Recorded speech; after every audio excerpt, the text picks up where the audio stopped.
क्रांतिकारी जय भीम, जय भारत, जय संविधान. तुम्हाला व तुमच्या परिवाराला महिला दिनाच्या खूप खूप हार्दिक शुभेच्छा. तर मित्रांनो, आपण महिला दिन म्हणजे काय हे पहिलं जाणून घेऊयात. महिला दिन कसा सुरू झाला आणि कशामुळे सुरू झाला. तर महिला दिनाची सुरुवात ही बाहेर देशातून सुरुवात झाली. 8 मार्च 1908 रोजी बाहेर देशामध्ये म्हणजेच New York, America, Japan, France, England, Russia अशा मोठमोठ्या देशामध्ये महिलांनी मोर्चे आंदोलने केली. ती कशासाठी ते मी तुम्हाला सांगू इच्छितो. महिलांनी ही आंदोलने केली. कामाचा वगैरे सगळा अधिकार महिलांना होता, तिकडे शिक्षणाचा अधिकार होता, कामाचा अधिकार होता, प्रत्येक गोष्टीचा अधिकार होता.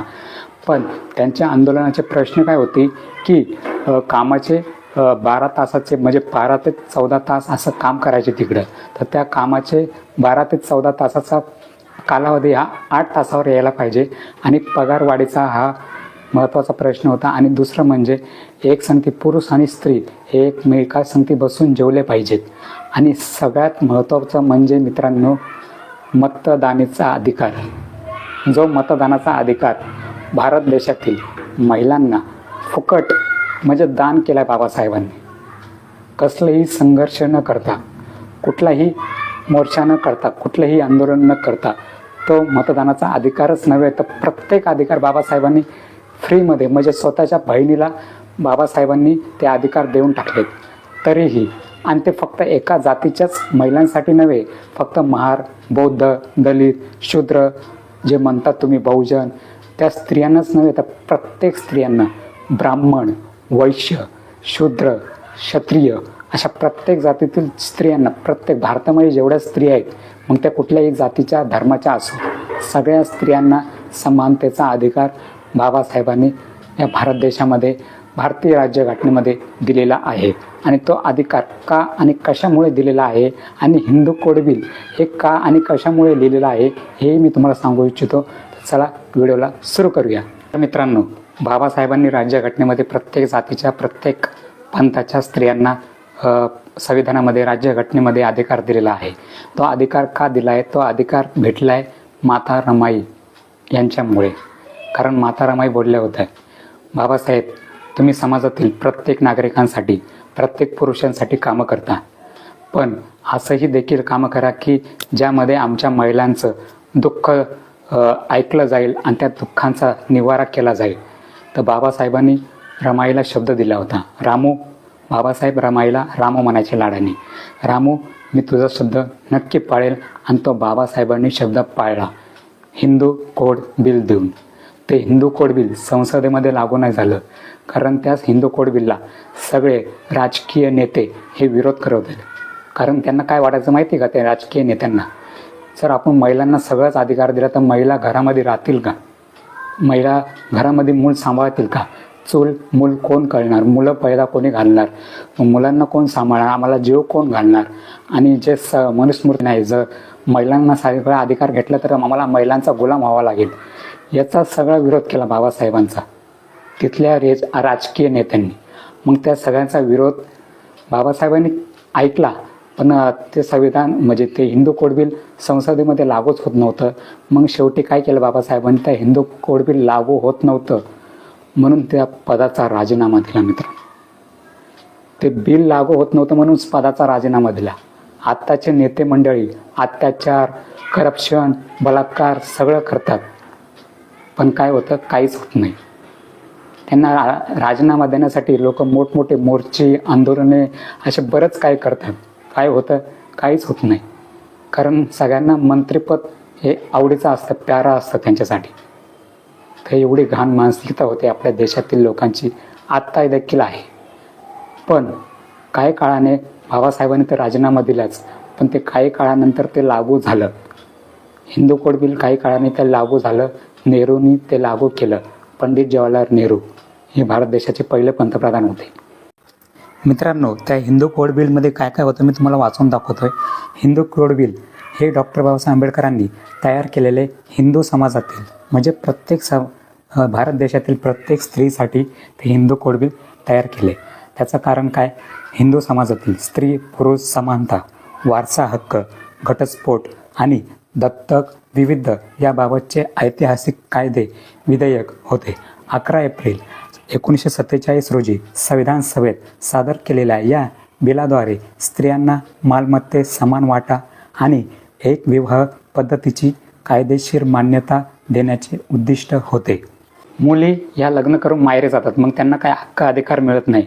पण बाबासाहेबांनी हिंदू कोड बिलमध्ये अशी तरतूद केली होती की ज्या मुली लग्न करून माहेरी गेल्या, जर त्यांना आर्थिक अडचणी येत असतील तर त्या वडिलांच्या संपत्तीमधून ते वाटा घेऊ शकतात किंवा नवऱ्याचा अर्धा वाटा हा स्त्रीचा अर्धा वाटा असतो, असं बाबासाहेबांनी कायद्यामध्ये तरतूद केली होती.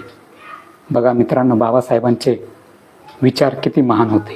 हिंदू कोड बिलाची मुख्य वैशिष्ट्ये आपण पाहूयात मित्रांनो.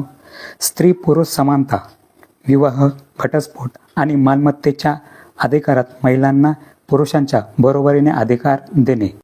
हिंदू कोड बिलमध्ये मित्रांनो पहिला म्हणजे सगळ्यात महत्त्वाचा अधिकार म्हणजे काय होता, हे स्त्री पुरुष समानता.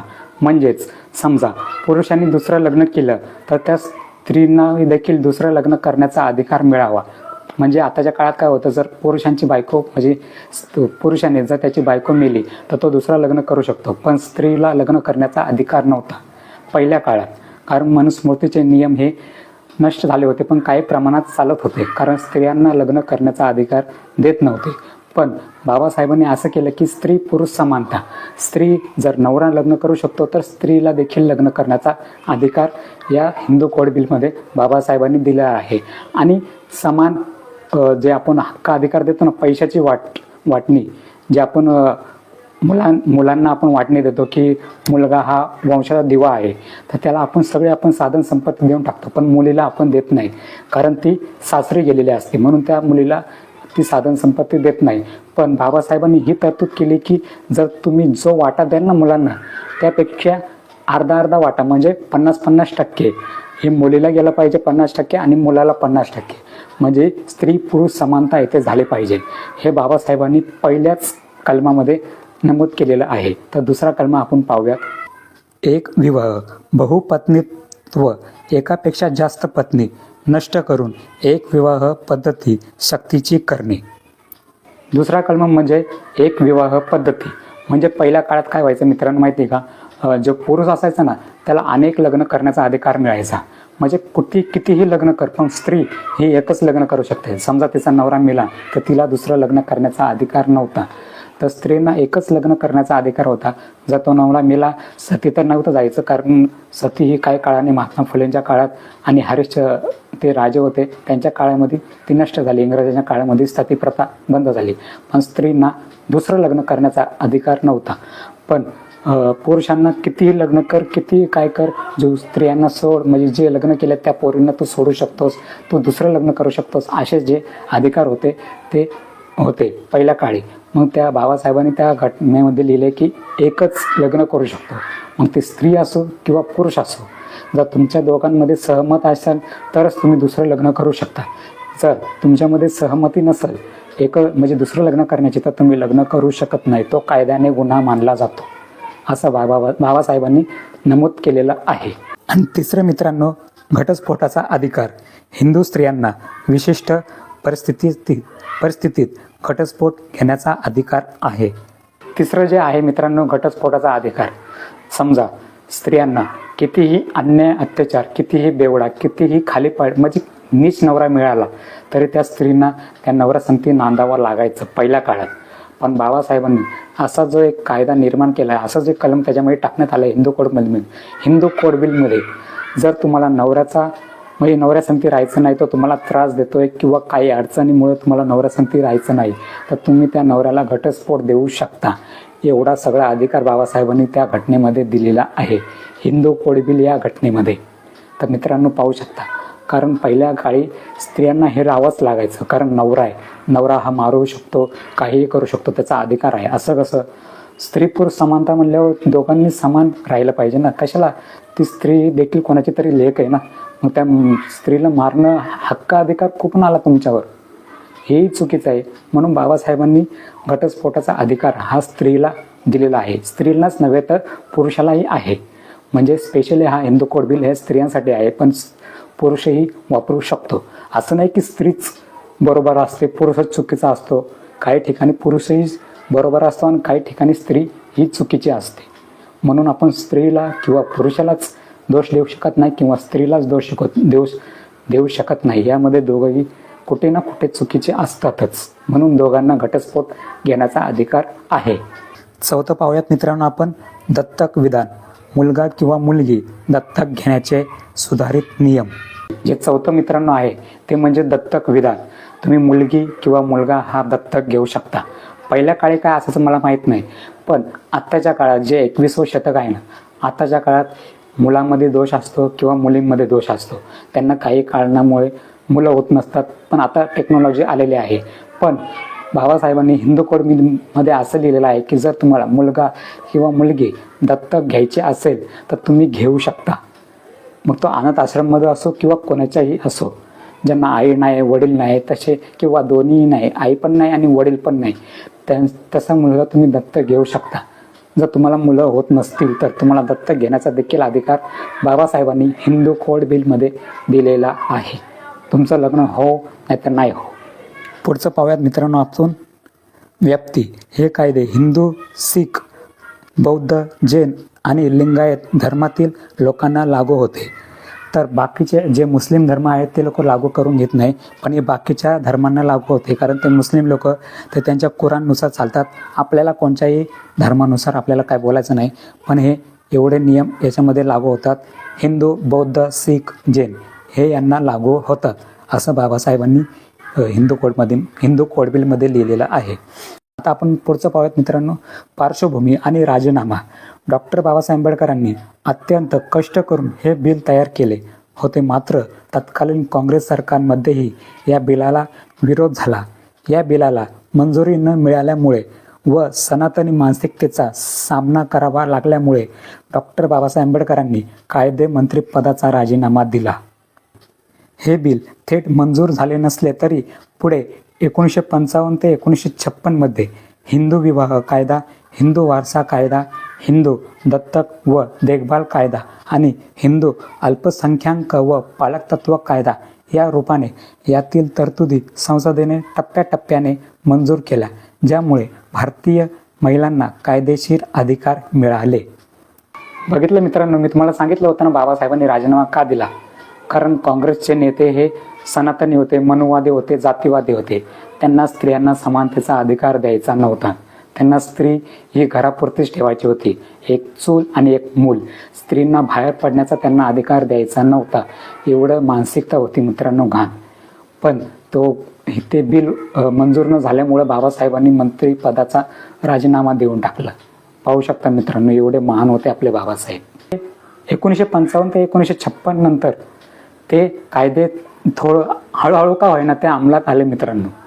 ते काँग्रेसच्या सरकारने हळूहळू करून अंमलात आणण्याचा प्रयत्न केला आणि ते भारतीय स्त्रियांना त्या कायद्याचा अधिकार घेण्याचा संधी मिळाली.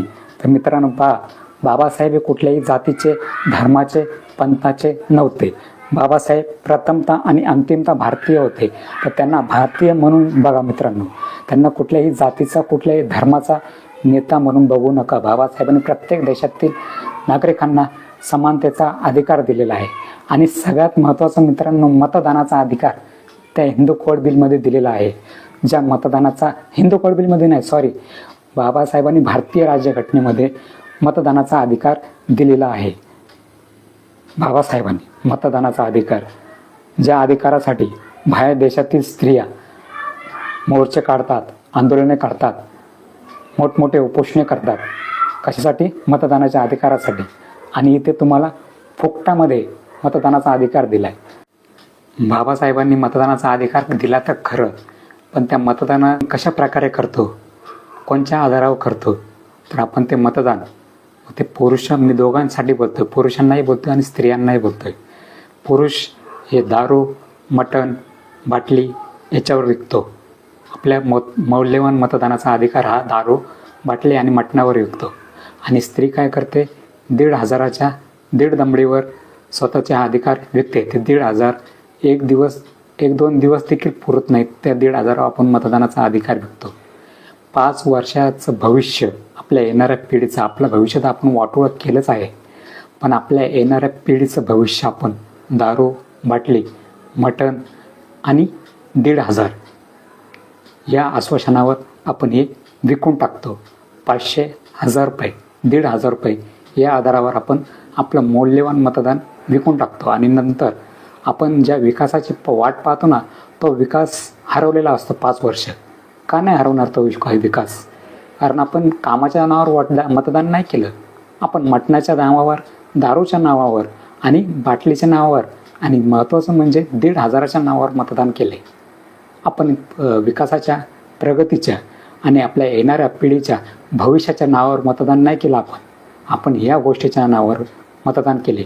मग आपल्याला काय बोलण्याचा अधिकार आहेच नाही त्या नेते मंडळीला की तुम्ही आमचं भलं का करत नाही, आम्हाला शाळेत तयार का नाही करून देते, आम्हाला कॉलेज तयार का नाही देते करून, आम्हाला युनिव्हर्सिटी, आम्हाला विद्यापीठं का तयार करून देत नाहीत, आम्हाला सरकारी हॉस्पिटल तयार का नाही करून देत, आम्हाला ज्या ज्या सुविधा लागतात, अन्न, वस्त्र, निवारा आणि चौथं म्हणजे शिक्षण, हे सगळं आम्हाला उपलब्ध करून का देत नाहीत? कसं करून देणार ते सांगा ना बरं. तुम्ही दारूच्या, मटणाच्या, परत 1500च्या नावावर तुम्ही मतदान विकत असाल, 1000, 500, 1500च्या नावावर मतदान विकत असाल, तर मग ते कोणत्या आधारावर तुम्हाला मतदान म्हणजे प्रगती करून देणार तुमच्या विकासाची, तुमच्या येणाऱ्या भविष्याची, तुमची जी येणारी पिढी आहे त्या पिढींसाठी काय करून ठेवणार? काहीच नाही करू शकत. जो तुम्हाला पैसे देऊन राजकारणात आला आहे ना, तो स्वतःच्या स्वार्थापायी राजकारणात आला आहे. तर तुमचं भलं करण्यासाठी नाही आला राजकारणात. जर तुमचं भलं करण्यासाठी तो राजकारणात आला असता ना, तो फुकट उभा राहिला असता. तो पैसे देऊन तुम्हाला मतदान मागितलं नसतं त्यांनी, तो फुकट उभा राहिला असता आणि तुमचे मनं जिंकले असते, तुम्हाला आश्वासनं दिली असते की मी तुमचे कामं करीन. पण नाही, त्याच्याकडं पैसा आहे, साधन संपत्ती आहे, तो पैसे देऊन तुमच्याकडून मतदान विकून घेतोय. मग काय अधिकार नाही तुम्हाला त्याला विचारायचं की तू बाबा आमचं प्रगती का करणार नाहीस, कधी करणार आहेस? काहीच नाही. जर तुम्हाला तुमच्या येणाऱ्या पिढींची प्रगती पाहिजे, येणाऱ्या पिढीचं भविष्य सुधारलं पाहिजे, जर त्यांचे हक्क अधिकार त्याला मिळाले पाहिजे, शाळा पाहिजेत चांगल्या, कॉलेज पाहिजेत चांगले, विद्यापीठ, मोठमोठे विद्यापीठ पाहिजेत, तुम्हाला फुकटमध्ये शिक्षण पाहिजे. त्या केरळामध्ये पहा ना मित्रांनो, फुकट शिक्षण झालं आहे. 1ली ते 15वी 1 रुपये खर्च नाही करायचं. आणि आपल्या इथे 1500च्या नावावर तुम्हाला पाळलं जातं. महिन्याला 1500 रुपये देतात. आणि शाळा, कॉलेज, ज्या मराठी शाळा आहेत त्या विकल्या जातात, बंद पाडल्या जात आहेत. त्याचं कारण आपणच. त्या शाळा बंद का पडतात आहेत त्याचे दोषी आपण आहेत. आपण सरकारला दोष देऊ शकत नाही, कारण आपण आपले पिढी त्या शाळेमध्ये पाठवत नाही. आणि तुम्ही म्हणता की त्यामध्ये व्यवस्था नसते, शिकवतात नाहीत, हेच नाही. अरे काय शिकवत नाही? तुम्ही आवाज उचला ना. तुम्हाला घटनेमध्ये अधिकार दिला आहे. तुमचे भविष्य आहे, तुमच्या येणाऱ्या पिढीचं भविष्य आहे. ते शाळा म्हणजे येणाऱ्या पिढीचं भविष्य आहे. त्यामधून मोठमोठे लोक, महापुरुष, नेते मंडळी सगळे घडतात. डॉक्टर, इंजिनियर सगळे त्याच्यामधूनच घडणार ना. मग तुम्ही तुमच्या पुढच्या येणाऱ्या भविष्य तुम्ही असंच जाऊ देणार का? मग तुम्ही प्रायव्हेट शाळेत टाकता, मग तुमच्याकडे पैसा नसतो, मग तुम्ही शिकवत नाही, मग तुमचा मुलगा बेरोजगार होतो. मग त्याचा तुम्ही दोष कोणा देता? सरकारला दोष देता. मग सरकारने ते सरकारी शाळा बंद केल्या तर तुम्ही दोष कोणा देता? सरकारला देता. का? तुम्ही तो दोष स्वतःकडे का घेत नाही? जर तुम्हाला शिक्षण योग्य मिळत नाही तर आवाज उचला ना. सरकारी शाळा कशाला आहेत? तुम्हाला योग्य शिक्षण देण्यासाठी आहेत. मुंबईमध्ये पहा ना मित्रांनो, किती मोठमोठ्या उंच बिल्डिंग आहेत सरकारी BMCच्या शाळाच्या. कारण मुंबईमध्ये शिकतायत. गोरगरीब जी जनता आहे ना, ती महानगरपालिकेच्या शाळेमध्ये शिकते. त्यांना पायाच्या मौजापासून तर केसाच्या रिबीनपर्यंत A to Z सुविधा मोफत दिली जाते महानगरपालिकेद्वारे. कारण तिथे संख्या आहे म्हणून दिली जाते. मी काही सरकारचा कुठला कार्यकर्ता किंवा त्यांचा चाटुकार वगैरे काही नाही आहे. मी जे योग्य आहे ते मांडण्याचा प्रयत्न करतो. ते सरकार कोणाचीही असो, BJPचे असो, शिवसेनेचे असो किंवा अन्य कोणाचे असो. मुंबईमध्ये एकदा येऊन पहा. पायाच्या मौजेपासून तर केसाच्या रिबिनीपर्यंत A to Z तुम्हाला वस्तू फुकट दिली जाते. शिक्षणही आता टॉप दर्जाचं दिलं जातं आहे. Computer, English medium, Marathi medium, Hindu medium, Urdu medium. कारण मुंबईमध्ये प्रत्येक जाती धर्माचे लोक राहतात, म्हणून सगळ्या मीडियम सरकारी शाळेमध्ये चालवल्या जातात. आणि तुम्ही म्हणता की सरकारी शाळेमध्ये बरोबर शिकव चालत. तुम्ही आवाज उचला. तुम्हाला शिक्षण बरोबर मिळत नाही, आवाज उचला, मोर्चे काढा. मराठी शाळा बंद होण्याचं कारण हे तुम्हीच, दुसरं तिसरं कोणी नाही. सरकारला दोष देऊ नका. जर तुम्हाला चांगलं प्रगती पाहिजे तर तुम्ही चांगले माणसं निवडा. एवढंच मी तुम्हाला सांगू इच्छितो. आणि तुम्ही शाळा बंद पडू देऊ नका. ज्या सरकारी शाळा आहेत त्या बंद पडू देऊ नका, एवढंच मी सांगू इच्छितो. आणि येणाऱ्या पिढीसाठी योग्य ते नेते निवडून आणा. राजकारणात बसवा. तुमच्यातली माणसं राजकारणात बसवा, एवढंच मी सांगू इच्छितो. पैसे घेणं, मटणं घेणं, बाटल्या घेणं, दारूच्या बाटल्या घेणं बंद करा आणि स्वतःच्या येणाऱ्या भविष्यासाठी लढा. एवढंच मी सांगू इच्छितो. तुमचे तर भविष्य तुम्ही मातीत घातले, तुमच्या येणारे पिढी जी आहे त्यांचे भविष्य सुधारा, एवढंच मी सांगू इच्छितो. जो पुरुषांना अधिकार आहे तो स्त्रियांना बाबासाहेबांनी अधिकार दिला. तरीही भारत देशातली स्त्री काय बोलते, त्या बाबासाहेबांनी आमच्यासाठी काय केलं, त्या आंबेडकरांनी आमच्यासाठी काय केलं. त्यांनी फक्त दलितांसाठी केलं, बहुजनांसाठी केलं, महारांसाठी केलं, बौद्धांसाठी केलं, पण त्यांनी आमच्यासाठी काय नाही केलं असं आपण त्यांना म्हणतो. तर मित्रांनो आणि मैत्रिणींनो, त्यांना जातीपुरतं नका ठेवू. बाबासाहेब हे कुठल्या जातीचे, पंथाचे, धर्माचे नव्हते. बाबासाहेब देखील स्वतः बोलले होते की मी प्रथमता आणि अंतिमता भारतीय आहे, नंतर माझी जात आली. तर त्यांनी तर जातीचा प्रश्न काढलाच नाही, पण ते म्हणले मी प्रथमता आणि अंतिमता भारतीय आहे, विषय संपला. पण त्यांची जात आपण का काढतो, आपण का त्यांना जातीमध्ये वाटून घेतो, कशाला महापुरुष आपण जातीत वाटून घेतो.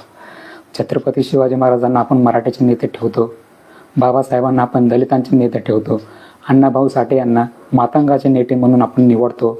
असे बरेच महापुरुष आहेत की त्यांना आपण जातीमध्ये वाटून घेतो. रे नका, रे नका जातीमध्ये वाटून घेऊ. हे सगळे एकाच विचाराचे होते, एकाच विचाराने चालत होते. ते भलेही मागं पुढे जन्माला आले असले तरी त्यांनी त्यांचे विचार आत्मसात केले. असं नाही की तो मराठा आहे, तो माळी आहे, मी त्याचे विचार का पाळू, तो दलित आहे, तो मातांग आहे, मी याचे विचार का पाळू, मी यांना गुरु का मानू. त्यांनी असं म्हणलं का? नाही म्हणलं. त्यांनी एकमेकाचे विचार जाणले. ते कुठल्या जातीचे ते नाही बघितलं, त्यांचे विचार काय बोलतात ते बघितले. त्या विचारानुसार बाबासाहेब चालले, अण्णाभाऊ चालले, महात्मा फुले चालले, छत्रपती शिवाजी महाराज चालले, तुकाराम महाराज चालले. तुकाराम महाराज छत्रपतींचे गुरु होते.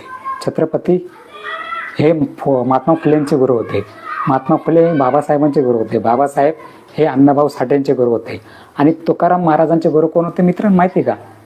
तथागत भगवान गौतम बुद्ध हे तुकाराम महाराजांचे गुरु होते.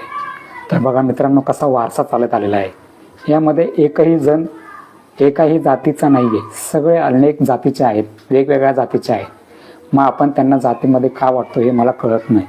तर मित्रांनो मला सांगतो, हात जोडून मी विनंती करतो. एका हातात माझ्या स्टँड आहे, पण मी एका हाताने हात जोडतो आणि तुम्हाला विनंती करतो मित्रांनो, जातीमध्ये महापुरुषांना वाटून घेऊ नका. त्यांना आपलेसे नेते म्हणून घोषित करा आणि त्यांना सगळे महापुरुष वाचन करा. वाचन केल्याशिवाय तुम्हाला महापुरुष कळणार नाहीत. म्हणून त्यांना वाचा, त्यांचे विचार वाचा, नंतर त्यांना माना. मी म्हणत नाही की आत्ता मी बोलतोय म्हणून त्यांना माना, अजिबात नाही. त्यांचे विचार वाचा, त्यांचे ग्रंथ वाचा. जे ग्रंथ लिहिलेले आहेत, लिहून ठेवलेले आहेत, त्यांनी लिहिलेले असतील किंवा त्यांच्यानंतर लोकांनी लिहिले असतील, ते ग्रंथ वाचा, नंतर त्यांना माना. चला भेटू पुढील व्हिडिओमध्ये. चला बाय. जय भीम, जय भारत. तुम्हाला व तुमच्या परिवाराला महिला दिनाच्या खूप खूप हार्दिक शुभेच्छा. चला बाय.